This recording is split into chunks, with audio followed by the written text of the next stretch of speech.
রকম জনপ্রিয় হয়ে ওঠা অভিনেতা আফরান নিশো ভাইয়া ফিরছি গল্পে।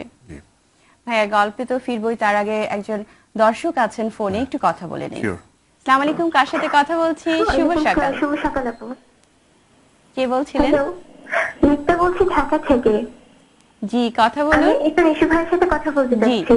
জি উনি শুনতে পাচ্ছেন। বলুন। আসসালামু আলাইকুম ভাইয়া। ওয়ালাইকুম আসসালাম, আমি ভালো আছি। সকালটা পুরো মিষ্টি হয়ে গেল যে টিভিটা অন করে যখন যে আপনাকে দেখলাম তখন মনে হয় যে আজকে সারাদিনই ভালো যাবে, ওরকম একটা অবস্থা যে সকালটাই পুরো মিষ্টি হয়ে গেল। আর টিভিটা অনেক অনেক ধন্যবাদ আজকে সকালটাকে এত মিষ্টি করার জন্য। আর আমি বলতে যে বাংলাদেশে অনেক মেয়ে আপনার উপর চাষ, অনেকের ড্রিম বয়। আজকে তো আপনাকে অনেক ভালো লাগছে। জি ধন্যবাদ। আপনার রগ্নীলা ম্যাডামের একটা ছিল, মিউজিক ভিডিও ছিল দূরে দূরে। জি ওইটা দেখার পর থেকে আমি মূলত যে ওটার আগে কিছু নাটক ছিল আমি ওগুলো দেখেছি। আপনার ওই মানে মিউজিক ভিডিওটা সম্পর্কে ওইটার যে অভিজ্ঞতাটা ছিল ওইটা সম্পর্কে একটু জানতে চাচ্ছি। মানে রগ্নীলা ম্যাডাম খুবই ভালো একজন অভিনেত্রী। অনেক অনেক ধন্যবাদ, অনেক অনেক ধন্যবাদ আমাদের সাথে যোগ দেওয়ার জন্য, এবং বুঝতে পারছি আপনি বিশাল ফ্যান ভাইয়ার। ভালো থাকবেন। আমি বলছি তোমাকে, তুমি এখন নিশ্চয়ই দেখছো। আমি বলছি এটা একটা, আমি একটাই মিউজিক, ওর এখন যারা মিউজিক ভিডিও করে তারা আসলে এটাকে বলে মিউজিক্যাল ফিল্ম। আচ্ছা। তো আমার কাছেও ডিরেক্টর ছিল শিমুল হাওলাদার নামে একজন, ও এখন ইউএসএ তে আছে। তো ও এসে বললো যে ভাইয়া মিউজিক ভিডিওতে কাজ করব। তখন আমি বললাম যে আমি তো মিউজিক ভিডিওতে কাজ করি না। বলে না ভাইয়া এটা মিউজিক ভিডিও না, দিস ইজ মিউজিক্যাল ফিল্ম। আমি বললাম ভালো।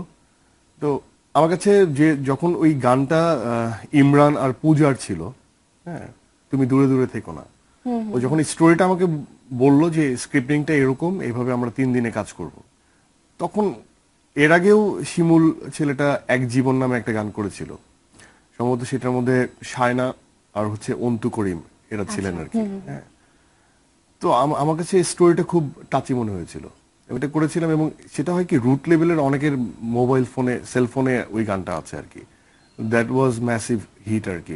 একটা মিউজিক ভিডিও যে এরকম, সাপোজ অনেকেই আমাকে এখনো ওই ভিডিওটার কথা বলে, কোনো নাটকের কথা বলছে না, কিন্তু ওই ভিডিওটার কথা বলছে। মানে বেসিক্যালি যারা হচ্ছে সাপোজ যেমন গার্মেন্টসে যারা জব করছে, যারা রিক্সা চালাচ্ছে, হ্যাঁ ওদের একটা বিনোদনের। আর হয় কি যে আমাকে ছেলেরা কেন এটা নিয়ে মানে গুড ভাইব, সেই স্টোরিটাতে ছেলেটা লাস্টে মারা যায় প্রেমে ব্যর্থ হয়ে, মেয়েটা তাকে একটু মানে ধোকা দেয়, সেই কষ্টে ছেলেটা মারা যায়। তো এটা আবার ছেলেরা খুব এনজয় করছে যারা মিউজিক ভিডিওটা দেখে, যে আমি একটা প্রেম করলাম, সেই প্রেমে সেই মেয়ে আমাকে, এমন হলে হয়তো আমি সুইসাইডই করে ফেলতাম। এবং অনেকে আমাকে বলছে যে ভাই আমার সিচুয়েশনটা আপনার সিচুয়েশনটা সেম ছিল, আপনি সুইসাইড করতে পারছিলেন, আমি ভাই সুইসাইড করতে পারি নাই। মানে এরকম আর কি। মানে মোস্ট অফ দা ছেলেরা পছন্দ করছে হচ্ছে this is a common scenario, প্রেম যেখানে আছে সেখানে ভালোবাসা থাকবে, মন্দ লাগা থাকবে, বিচ্ছেদ থাকবে। সো এটা ওদের গল্পের সাথে মিলে যায়। আপনার কি মনে হয় যে মডেলিং নাকি অভিনয়, কোনটা আসলে খুব দ্রুত আপনাকে মানুষের কাছে নিয়ে আসছে? আমি আসলে দ্রুত মানুষের কাছে আসার তো আসলে কখনো এই চিন্তাটা করি নাই। তবে আমার কাছে মনে হয় যে মডেলিংটাও এক প্রকার অভিনয়, কিন্তু অভিনয়ের যে এই যে আমি যে পারফর্ম করছি, যে অভিনেতা বিভিন্ন চরিত্রে অভিনয় করছি, বা এই যে অভিনয়টা আমার কাছে মনে হয় যে এটা আমাকে একটা সম্মান এনে দিছে। এটা রেসপেক্টটা আমাকে একটা মানে একটা আলাদা। আমি খুব সিম্পল কাছেই থাকি, তো আমার ভাষা থেকে বের হই না। আমি খুব ভাবে গলির মাথায় দাঁড়িয়ে আগে তো 2 টাকায় চা পাওয়া যেত, এখন সেটা 5 টাকা। সেই চা খেতে আমি খুব এনজয় করি। আমি নিজেকে খুব খুব সিম্পল রাখতে চেষ্টা করি। আমি খুব আলাদা হয়ে বাসা থেকে বের হই না। আমি খুব আলাদাভাবে আলাদা জায়গায় যেয়ে আমি আলাদা কিছু খাই না।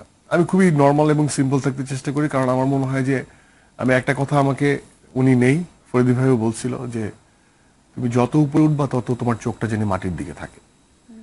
এবং আমার অনেক সিনিয়ররা এই কথা বলে যে তুমি যত উপরের দিকে উঠবা তোমার চোখটা যেন মাটির দিকে থাকে, তুমি তত হাম্বেল হবা, তুমি তত আন্তরিক হবা, তুমি তত গ্রাউন্ডে থাকবা, কারণ তোমার তো পাখা নেই, উঠতে যে হোঁচটকে পড়েই যাবে, এটা স্বাভাবিক। সো আমার মনে হয় যে প্রত্যেকটা প্রফেশনেই যত দর্শক কাছে যাওয়া যায়, যত দর্শক আপনাকে পছন্দ করবে, সেই জায়গার থেকে আমার মনে হয় আন্তরিকতাটা আর নিজস্বতা, যে আমার যে অরিজিন, আমার যে শেকড়, সেটা আসলে সেটা ধরে যেন রাখতে ভুলে না- হবে।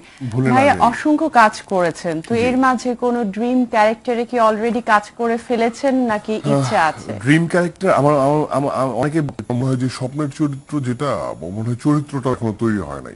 সেটা যখন তৈরি হবে তখন সেটা আমার কাছে আসবে। সেটা কি বলা যাবে? না মানে মনে হয় যে আসলে তো ভাবনাটা তো ডিরেক্টরের, যে উনি একটা স্বপ্নের চরিত্র হয়তো বা ওইখানে কোনো একটা জায়গায় স্বপ্নের চরিত্রটা তৈরি হচ্ছে তার, সেই চরিত্রটা হয়তো বা আমার সাথে সিঙ্ক হবে, তখন আমার কাছে আসবে। আর এছাড়া যে চরিত্রগুলো আমার করার ইচ্ছে ছিল, যেভাবে চরিত্রগুলো, আমাদের নাটকে অনেক লিমিটেশন থাকে। আমি ইচ্ছে করলে প্রপার গেটআপের জন্য অনেক টাকা খরচ করতে পারি না। মানে একটা বাস্তব খুবই রিয়েলিস্টিক গেটআপের জন্য যে পরিমাণ অ্যামাউন্ট খরচ করতে হবে, সেটা আমাদের মেকআপ আর্টিস্টদের যারা কাজ করছে সেই বাজেটে থাকে না।